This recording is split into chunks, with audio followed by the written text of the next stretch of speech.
नमस्ते। आज हम एक बहुत ही दिलचस्प शायद कुछ उलझे हुए सवाल पर बात करने वाले हैं।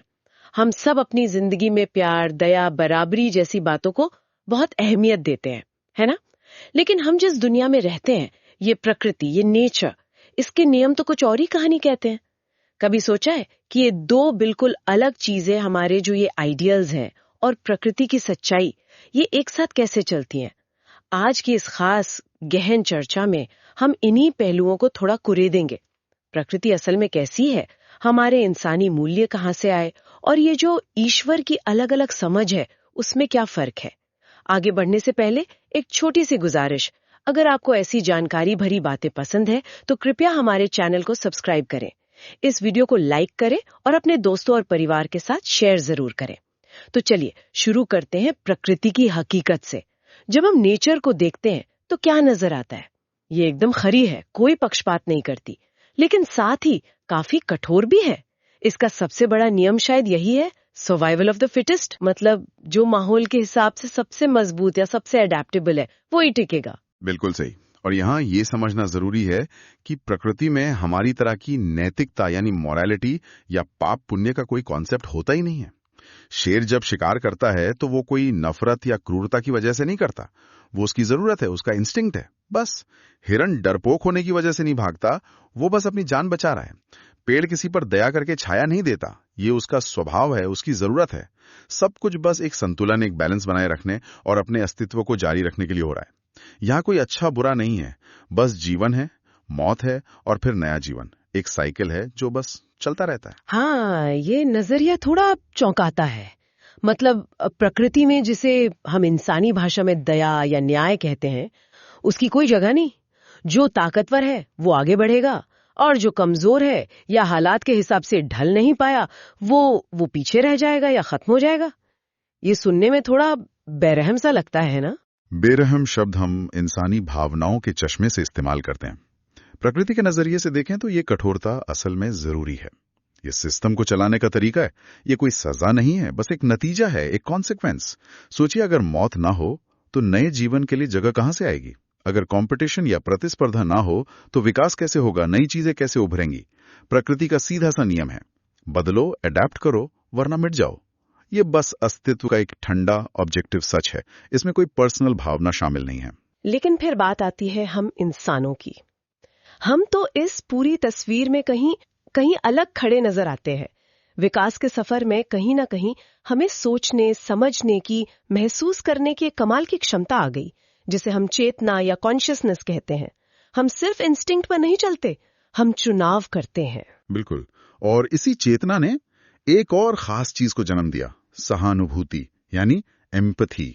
हम न सिर्फ अपने बारे में बल्कि दूसरों के दर्द और खुशी को भी महसूस करने लगे। ये एक बहुत बड़ा मोड़ था। इसी वजह से हमने उन नियमों को बनाना शुरू किया जो सीधे सीधे प्रकृति के सर्वाइवल ऑफ द फिटेस्ट वाले नियम के खिलाफ जाते थे, जैसे बीमारों की देखभाल करना, बुजुर्गों को संभालना, कमजोरों की मदद करना। ये सब प्रकृति के नियमों के हिसाब से शायद इनएफिशिएंट होता, लेकिन हमने इसे चुना। हाँ, ये बहुत बड़ा फर्क है। जैसे प्रकृति कहती है सिर्फ सबसे फिट बचेगा, लेकिन इंसान ने पलटकर कहा नहीं, जीने का हक सबको मिलना चाहिए। और शायद यहीं से हमारी नैतिकता, हमारी मोरालिटी, हमारी दया, कंपैशन और हमारे सामाजिक नियमों की शुरुआत हुई। हमने प्रकृति के नियमों से अलग अपने समाज के लिए एक नई तरह की व्यवस्था बनाने की कोशिश की। एकदम सही कहा। ये इंसानियत का प्रकृति के उन कठोर इम्पर्सनल नियमों से एक तरह का विचलन था, एक डिपार्चर था।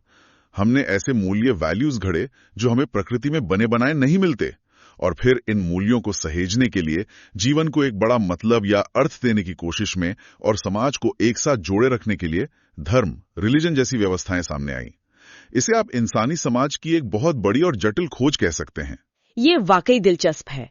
तो क्या हम ऐसा कह सकते हैं कि जहां प्रकृति संतुलन बनाए रखने के लिए अक्सर विनाश या कंपटीशन का रास्ता अपनाती है, वहीं धर्म जैसी इंसानी व्यवस्थाएं प्यार, माफी, सहयोग और शांति के जरिए संतुलन लाने की कोशिश करती हैं? ये तो एक दूसरे के बिल्कुल विपरीत दिशा में जाते लगते हैं। हाँ, कई मायनों में धर्म प्रकृति के मूल सिद्धांतों के बिल्कुल उलट खड़ा दिखाई देता है। जहां प्रकृति कोई रहम नहीं दिखाती, वहां धर्म हमें दया और करुणा सिखाता है। जहां प्रकृति में ताकतवर का ही बोलबाला होता है, वहां धर्म कम से कम अपने आदर्शों में बराबरी और हर इंसान की गरिमा की बात करता है। जहां प्रकृति पूरी तरह से उदासीन है, इनडिफरेंट है, उसे फर्क नहीं पड़ता कि कौन जीता कौन हारा, वहीं धर्म हमें उम्मीद देता है, एक हायर पर्पस या उद्देश्य का एहसास कराता है और बताता है कि हमारे होने का कोई मतलब है। तो यहाँ एक बड़ा सवाल खड़ा होता है, अगर इंसान और उसके बनाए हुए सामाजिक और धार्मिक नियम प्रकृति के तौर तरीकों के इतने खिलाफ जाते हैं, तो क्या इसका मतलब ये है कि हम कुछ गलत कर रहे हैं? क्या हम लगातार प्रकृति के बहाव के खिलाफ तैरने की कोशिश कर रहे हैं? और क्या ये कोशिश टिकाऊ है? शायद गाहक शब्द यहां सही ना हो। इसे गलत के बजाय प्रकृति के अंधे ऑटोमेटिक इंस्टिंक्ट्स के खिलाफ इंसान की चेतना का एक विद्रोह, एक रिवेलियन कहना ज्यादा ठीक होगा। ये जंगल के कानून, लॉ ऑफ द जंगल से ऊपर उठकर सोच समझकर एक उद्देश्य के साथ जीने की कोशिश है। लेकिन हां, ये एक गहरा विरोधाभास, एक पैराडॉक्स जरूर पैदा करता है। यह हमें सोचने पर मजबूर करता है। हाँ, यहीं पर एक बड़ा सवाल उठता है जो इन विचारों में बार बार सामने आया है। वो क्या विरोधाभास है जिसके बारे में हम बात कर रहे हैं? विरोधाभास यह है कि अगर हमारे बनाए हुए नैतिक नियम और धार्मिक सिद्धांत हमें वो मूल्य सिखाते हैं जो प्रकृति के नियमों से बिल्कुल उल्टे हैं, जैसे निस्वार्थ दया, बराबरी, माफी, तो फिर ये सवाल उठता है कि जिन ईश्वर या देवताओं की हम पूजा करते हैं, ये ह्यूमन मेड गॉड्स, क्या वो उसी शक्ति, उसी रियल गॉड या क्रिएटर का रूप हैं जिसने इस ब्रह्मांड को, प्रकृति को और उसके नियमों को बनाया है? क्या दोनों की प्रकृति, दोनों का स्वभाव एक जैसा हो सकता है? देखिए, अगर हम एक असली बनाने वाले या रियल गॉड की कल्पना करें जिसने ये ब्रह्मांड रचा है, जिसने फिजिक्स, केमिस्ट्री, बायोलॉजी के नियम बनाए हैं, तो वो शक्ति या ऊर्जा हमें विज्ञान के नियमों, तर्क यानी लॉजिक और संतुलन के सिद्धांतों पर काम करती हुई नजर आती है। ये शक्ति वैसी नहीं लगती जो हमारी तरह सोचती हो या दखल देती हो, गुस्सा होती हो या किसी को आशीर्वाद या सजा देती हो, जैसा हम इंसानी भावनाओं के दायरे में सोचते हैं। ये बस है एक इम्पर्सनल एनर्जी जो अरबों गैलेक्सी भी बनाती है और तारों को नष्ट भी करती है, बिना किसी भेदभाव के। बिल्कुल प्रकृति की तरह ही निष्पक्ष, तटस्थ। हाँ, ये बात तो सोचने वाली है।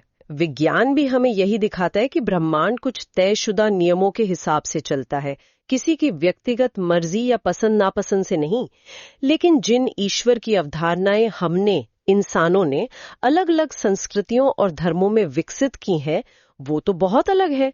उनमें तो हमारी तरह भावनाएं दिखती हैं, प्रेम, क्रोध, दया, न्याय। उनसे एक व्यक्तिगत जुड़ाव, एक कनेक्शन महसूस होता है। वो अच्छे कामों का इनाम देते हैं, गलत कामों की सजा देते हैं। हमारी उम्मीदें, हमारे डर, हमारी जरूरतें सब उनमें झलकती हैं। बिल्कुल। और शायद सच यही है कि ये ईश्वर, जिन्हें दुनिया भर के करोड़ों लोग मानते हैं और पूजते हैं, वो उस परम शक्ति या ब्रह्मांडीय ऊर्जा, कॉस्मिक एनर्जी का सीधा प्रतिबिंब, रिफ्लेक्शन होने के बजाय काफी हद तक हमारा अपना ही प्रतिबिंब है। हमने अनजाने में ईश्वर को अपने जैसा बना लिया, भावनाओं वाला, रिश्ते निभाने वाला, न्याय करने वाला। या शायद हमने अपनी सामाजिक और भावनात्मक जरूरतों के हिसाब से ईश्वर की एक ऐसी छवि गढ़ ली जो हमें सहारा दे सके, हमें रास्ता दिखा सके और हमारे बनाए नैतिक नियमों को वैधता, लेजिटिमेसी दे सके। ये ईश्वर हमारी सामाजिक व्यवस्था, हमारी नैतिकता, हमारी आशाओं को बनाए रखने में मदद करते हैं। तो यहां ऐसा लगता है जैसे दो अलग अलग स्तरों पर चीजें काम कर रही हैं, दो तरह की हकीकतें, रियलिटीज हैं। एक तरफ है वो जिसे हम असली ईश्वर या प्रकृति के नियम कह सकते हैं, वो सिद्धांत जो अस्तित्व को, एग्जिस्टेंस को चलाते हैं। ब्रह्मांड कैसे बना, ग्रह कैसे घूमते हैं, जीवन कैसे शुरू हुआ, कैसे विकसित हुआ और कैसे खत्म होता है, ये सब इन नियमों के तहत आता है। ये फिजिकल रियलिटी के नियम हैं। और दूसरी तरफ है वो जिन्हें हम इंसानों के ईश्वर या धार्मिक नैतिक नियम कह सकते हैं। ये हमारे बिहेवियर को दिशा देते हैं। ये नियम बताते हैं कि हमें एक दूसरे के साथ कैसे रहना चाहिए, समाज में शांति कैसे बनाए रखनी है, क्या सही है, क्या गलत है। ये सोशल और मॉरल रियलिटी के नियम हैं। और ये मुमकिन है कि दोनों की अपनी अपनी जगह है, अपनी अपनी भूमिका है, अपने अपने मकसद, पर्पसेस हैं। पहले वाले नियम यानी प्रकृति के नियम ब्रह्मांड के चलने के लिए, भौतिक जगत के अस्तित्व के लिए जरूरी हैं, उनके बिना कुछ भी एग्जिस्ट नहीं कर सकता। दूसरे वाले नियम यानी इंसानी नैतिकता और धर्म के नियम शायद इंसानियत के बने रहने के लिए, समाज को अराजकता, क्योस से बचाने के लिए और हमें एक मतलब भरी जिंदगी जीने में मदद करने के लिए जरूरी है। एक भौतिक जगत, फिजिकल वर्ल्ड को संभालता है, दूसरा हमारे सामाजिक और मानसिक जगत, सोशल एंड मेंटल वर्ल्ड को। तो अगर हम इन सारी बातों को समेटें तो कुल मिलाकर तस्वीर कुछ ऐसी बनती है कि शायद एक असली ईश्वर या प्रकृति के नियमों ने ये दुनिया बनाई, जो अपने आप में निष्पक्ष है, जिसमें कठोरता भी है और संतुलन भी, और फिर इंसानों ने अपनी चेतना और जरूरतों के चलते अपने ईश्वर और अपने नैतिक नियम बनाए।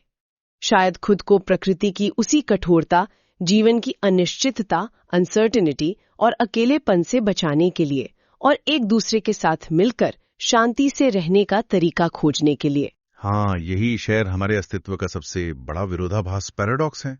प्रकृति पूरी तरह ईमानदार है, खरी है, उसमें कोई बनावट नहीं, पर वो बेरहम भी हो सकती है।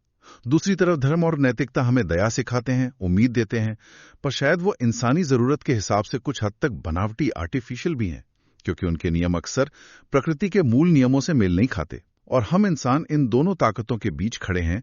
एक तरफ हमारी सहज प्रवृत्ति है, नेचुरल इंस्टिंक्ट्स, दूसरी तरफ हमारी सीखी हुई नैतिकता, लर्न्ड मोरालिटी। एक तरफ ब्रह्मांड की ठंडी सच्चाई है, दूसरी तरफ हमारे मन का विश्वास और जरूरतें। एक तरफ नंगी हकीकत है, दूसरी तरफ जीने लायक उम्मीद। तो फिर आगे का रास्ता क्या है?